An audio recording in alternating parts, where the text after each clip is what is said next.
Epílogo. Primera parte. En Siberia, a orillas de un ancho río que discurre por tierras desiertas, hay una ciudad, uno de los centros administrativos de Rusia. La ciudad contiene una fortaleza y la fortaleza una prisión. En este presidio está desde hace 9 meses el condenado a trabajos forzados de la segunda categoría, Rodion Raskolnikov. Cerca de año y medio ha transcurrido desde el día en que cometió su crimen. La instrucción de su proceso no tropezó con dificultades. El culpable repitió su confesión con tanta energía como claridad, sin embrollar las circunstancias, sin suavizar el horror de su perverso acto, sin alterar la verdad de los hechos, sin olvidar el menor incidente. Relató con todo detalle el asesinato y aclaró el misterio del objeto encontrado en las manos de la vieja, que era, como se recordará, un trocito de madera unido a otro de hierro. Explicó cómo había cogido las llaves del bolsillo de la muerta y describió minuciosamente tanto el cofre al que las llaves se adaptaban como su contenido. Incluso enumeró algunos de los objetos que habían encontrado en el cofre. Explicó la muerte de Lisbeth, que había sido hasta entonces un enigma.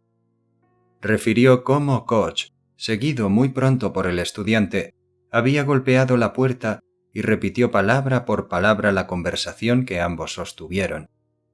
Después él se había lanzado escaleras abajo, había oído las voces de Mikolka y Mitri y se había escondido en el departamento desalquilado. Finalmente habló de la piedra bajo la cual había escondido y fueron encontrados los objetos y la bolsa robados a la vieja, indicando que tal piedra estaba cerca de la entrada de un patio del Boulevard Voznesensky. En una palabra, aclaró todos los puntos. Varias cosas sorprendieron a los magistrados y jueces instructores, pero lo que más les extrañó fue que el culpable hubiera escondido su botín sin sacar provecho de él, y más aún que no solamente no se acordara de los objetos que había robado, sino que ni siquiera pudiera precisar su número. Aún se juzgaba más inverosímil que no hubiera abierto la bolsa y siguiera ignorando lo que contenía.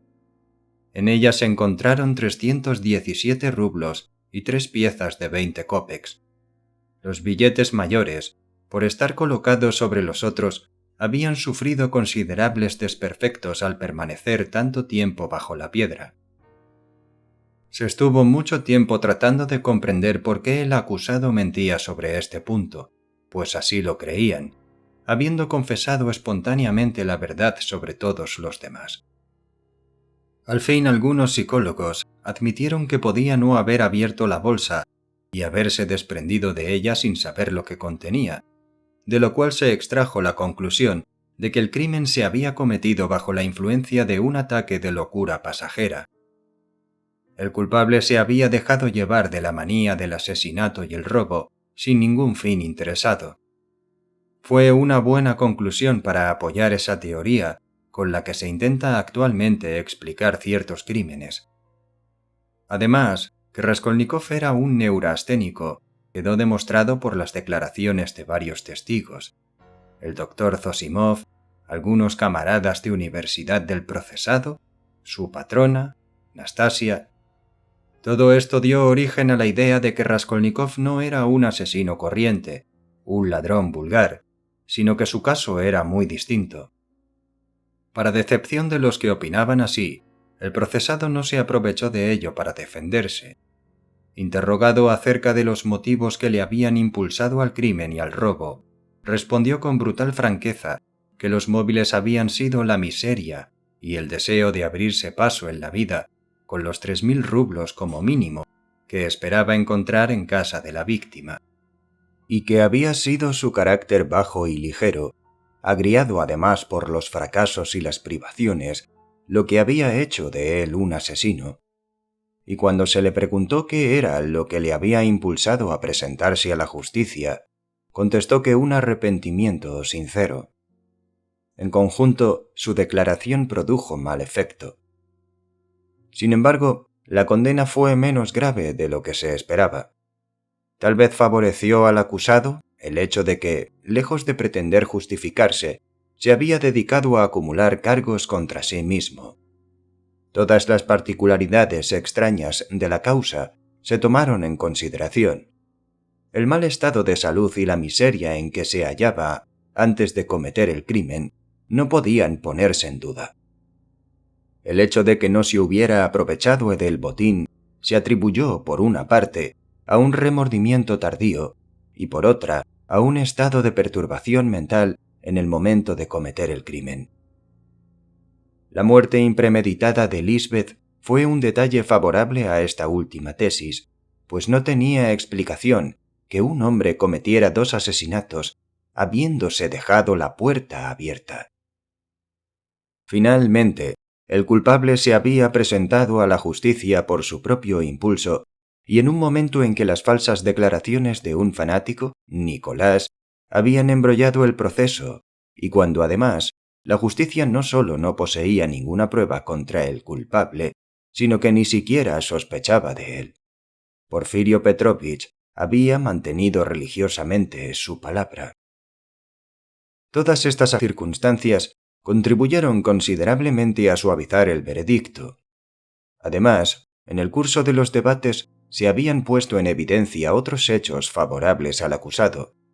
Los documentos presentados por el estudiante Razumikin demostraban que durante su permanencia en la universidad, el asesino Raskolnikov se había repartido por espacio de 6 meses sus escasos recursos, hasta el último kopek, con un compañero necesitado y tuberculoso. Cuando éste murió, Raskolnikov prestó toda la ayuda posible al padre del difunto, un anciano que era ya como un niño y del que su hijo se había tenido que cuidar desde que tenía 13 años. Rodia consiguió que lo admitieran en un asilo y más tarde, cuando murió, pagó su entierro. Todos estos testimonios favorecieron en gran medida al acusado. La viuda de Tsarnitsyn, su antigua patrona y madre de la difunta prometida, acudió también a declarar y dijo que en la época en que vivía en las 5 esquinas, teniendo a Raskolnikov como huésped, una noche se había declarado un incendio en la casa vecina y su pupilo, con peligro de perder la vida, había salvado a 2 niños de las llamas, sufriendo algunas quemaduras. Esta declaración fue escrupulosamente comprobada mediante una encuesta. Numerosos testigos certificaron su exactitud. En resumidas cuentas, que el tribunal, teniendo en consideración la declaración espontánea del culpable y sus buenos antecedentes, solo lo condenó a 8 años de trabajos forzados, segunda categoría. Apenas comenzaron los debates, la madre de Raskolnikov cayó enferma. Dunia y Razumikin consiguieron mantenerla alejada de Petersburgo durante toda la instrucción del sumario. Dmitri Prokofich alquiló una casa para las mujeres en un pueblo de las cercanías de la capital por el que pasaba el ferrocarril.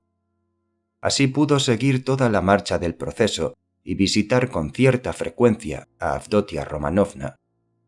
La enfermedad de Pulcheria Alejandrovna era una afección nerviosa bastante rara, acompañada de una perturbación parcial de las facultades mentales.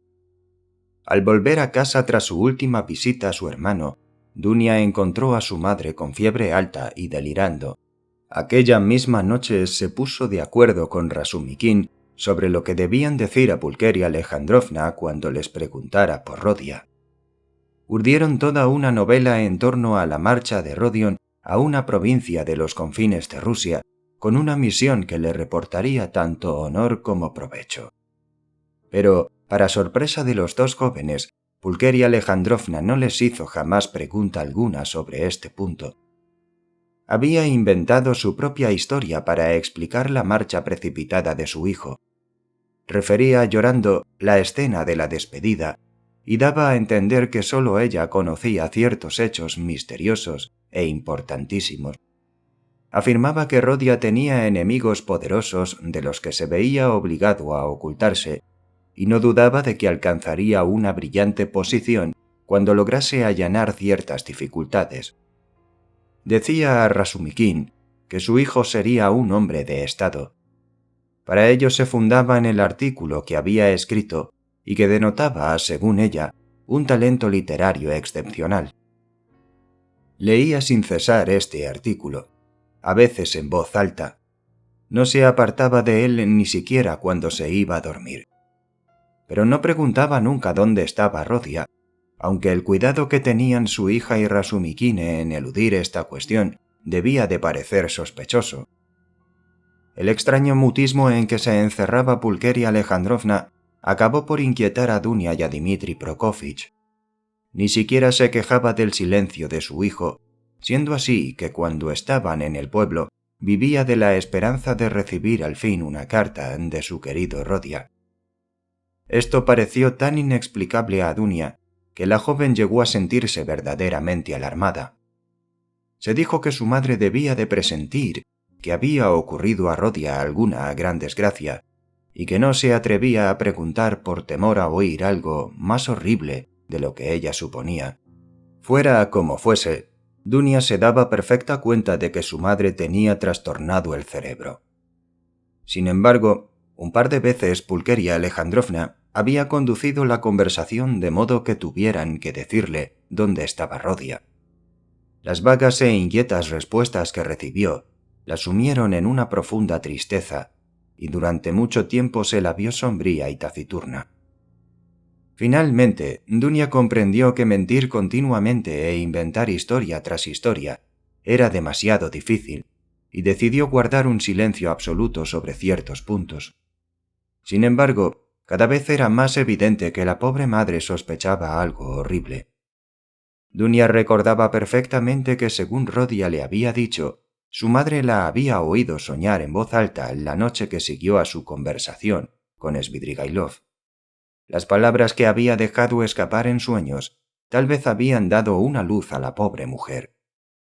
A veces, tras días o semanas de lágrimas y silencio, Pulkeria Alejandrovna se entregaba a una agitación morbosa y empezaba a monologar en voz alta, a hablar de su hijo, de sus esperanzas, del porvenir.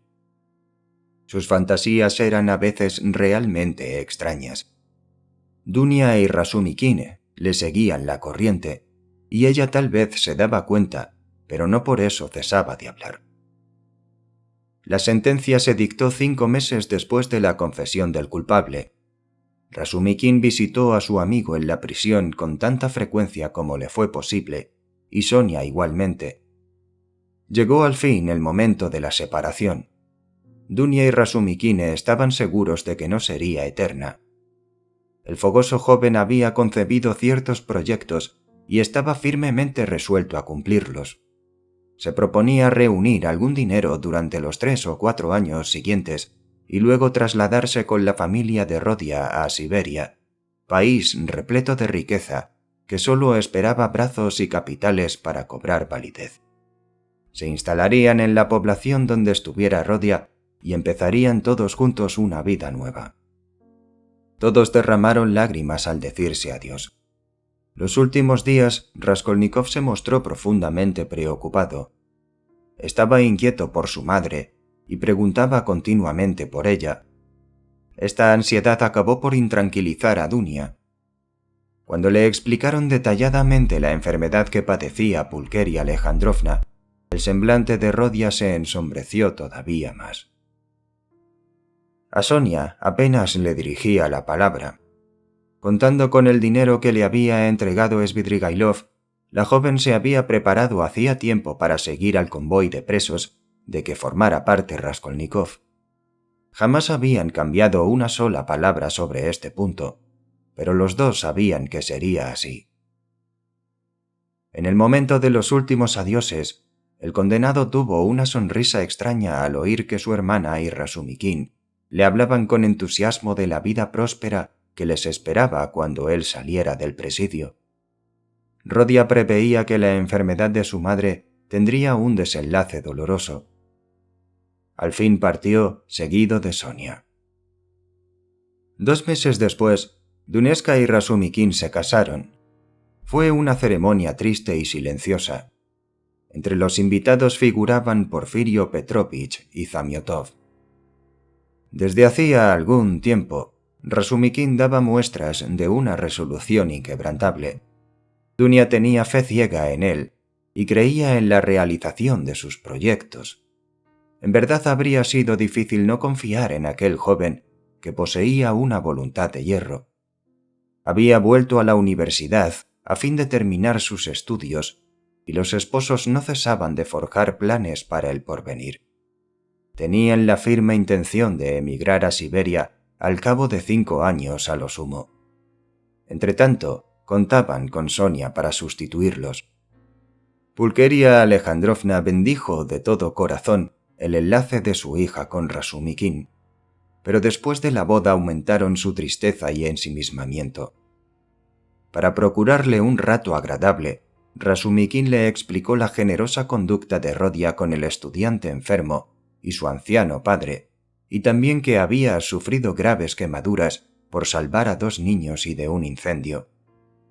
Estos 2 relatos exaltaron en grado sumo el ya trastornado espíritu de Pulkeria Alejandrovna. Desde entonces no cesó de hablar de aquellos nobles actos. Incluso en la calle los refería a los transeúntes. En las tiendas, allí donde encontraba a un auditor paciente, empezaba a hablar de su hijo, del artículo que había publicado, de su piadosa conducta con el estudiante, del espíritu de sacrificio que había demostrado en un incendio, de las quemaduras que había recibido, etc. Dunezka no sabía cómo hacerla callar. Aparte el peligro que encerraba esta exaltación morbosa, podía darse el caso de que alguien al oír el nombre de Raskolnikov se acordara del proceso y empezase a hablar de él. Pulkeria Alejandrovna se procuró la dirección de los 2 niños salvados por su hijo y se empeñó en ir a verlos. Al fin su agitación llegó al límite. A veces prorrumpía de pronto en llanto, la cometían con frecuencia accesos de fiebre y entonces empezaba a delirar. Una mañana dijo que según sus cálculos, Rodia estaba a punto de regresar, pues al despedirse de ella él mismo le había asegurado que volvería al cabo de 9 meses, y empezó a arreglar la casa, a preparar la habitación que destinaba a su hijo, la suya, a quitar el polvo de los muebles, a fregar el suelo, a cambiar las cortinas. Dunia sentía gran inquietud al verla en semejante estado, pero no decía nada e incluso la ayudaba a preparar el recibimiento de Rodia. Al fin, tras un día de agitación, de visiones, de ensueños felices y de lágrimas, Pulkeria Alejandrovna perdió por completo el juicio y murió 15 días después. Las palabras que dejó escapar en su delirio hicieron suponer a los que le rodeaban que sabía de la suerte de su hijo mucho más de lo que se sospechaba. Raskolnikov ignoró durante largo tiempo la muerte de su madre.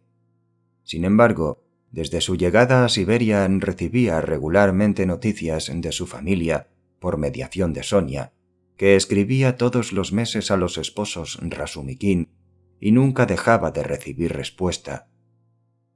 Las cartas de Sonia parecieron al principio demasiado secas a Dunia y su marido.